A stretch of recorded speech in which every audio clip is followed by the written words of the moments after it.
Hi, I'm Joey with Roof Revivers. I'm going to show you how to patch blown off shingles. So what do we need for this repair? Well, we need a hammer, we need a pry bar, and we need something to cut the shingles. You'll need shingles of the same color and make, and you also need caulking of the same color of shingle. And we're going to need some roofing nails. For homeowners, is this something you could reasonably do? Absolutely. Worst case scenarios, it's too pitchy or too high for you. That's when you call a professional. Or if the shingles are sealed down really, really well, you can start tearing into those and causing more issues. So we'll get up there and determine whether I think a homeowner could actually do this repair on their own.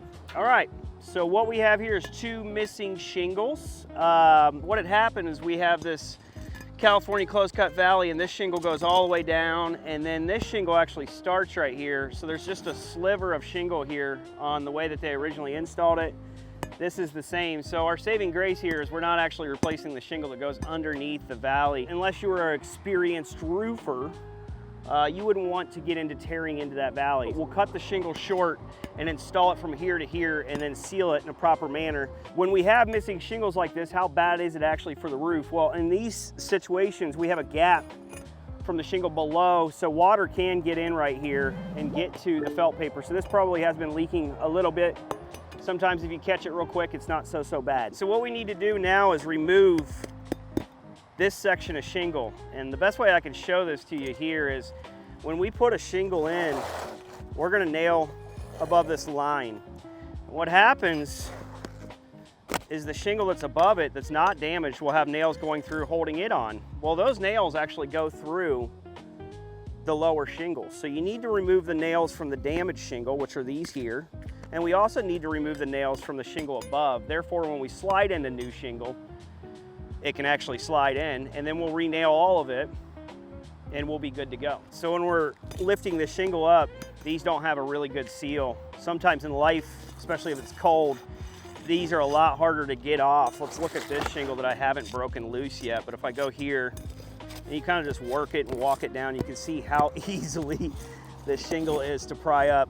This is like a dream situation for a homeowner to replace a shingle. Now what we'll do is we'll get underneath the nail, underneath the shingle, and then push back down, and more of the same. You go underneath the shingle. This one's really nailed down tight. There we go. Kind of pop back down, so like that. All right, so we have these out, but this section won't come out yet because this shingle's still holding it in. So we'll go up here and we'll figure out where those nails are. There's one kind of here. There we go. One more to go. Yeah.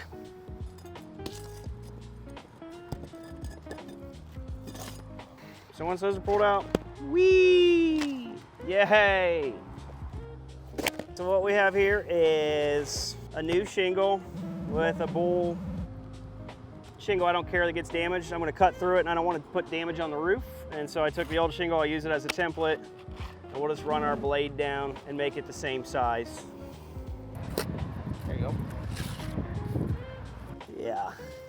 So believe it or not, this shingle is the exact same color and make and model of shingle. And that's how much it's faded in 5 years. Now we'll nail it.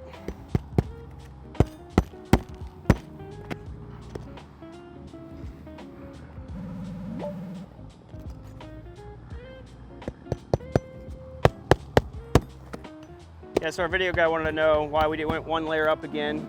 Well, we have to do that because these shingles, this shingle right here is held in by these nails, but that also holds into the top of this shingle. So we have to remove those in order to slide the shingle out. And then when we slide the new one in, we would replace the nails that were on this shingle as well. After that's all said and done, we're gonna put some form of sealant on this because these sealant strips on these shingles probably won't reseal, and that's pretty much job done. This is like a 5-minute repair. All right, so here we go. We got Dan, who's never done this. So what I was teaching him is when he sticks the pry bar underneath, he needs to get all the way to the nail and start prying it up a little bit and then kind of walk it back and forth. You want to try to twist it.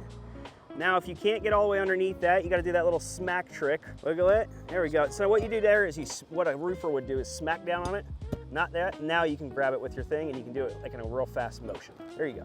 This is roof sealant, it's clear. It's probably not the best for this job, but it's what I have in the gun. It's what I had ready. We'll go underneath the shingles that we broke loose and we'll put dabs of caulking. I like to kind of go over the pre-existing nails for whatever reason. Then I step on it.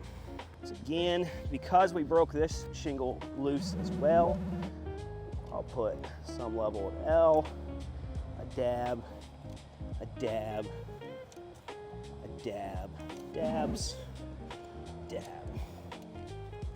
Step on it. Same deal here, dab, dab,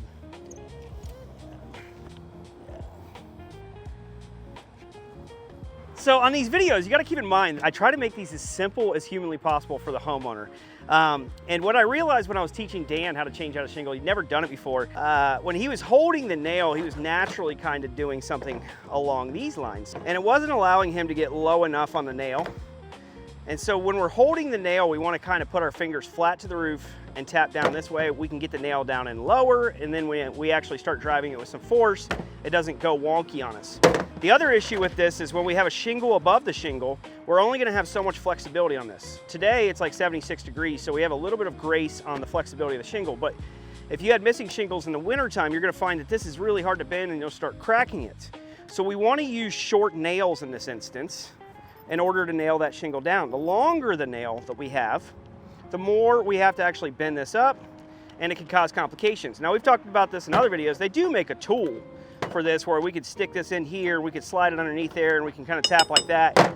With the roof snake, I don't think this is necessary by any means, but the full point here is get your fingers as low as possible, lift the shingle as small as possible. Be careful not to strike the shingle because you can put some cracks in it and damage it as well. All right, so what did we learn today? How to replace a shingle in the most simplistic way that I can explain it with the least amount of tools. I left terminology, I left all this other fun stuff out of there, but that's how to do it. Take it on yourself.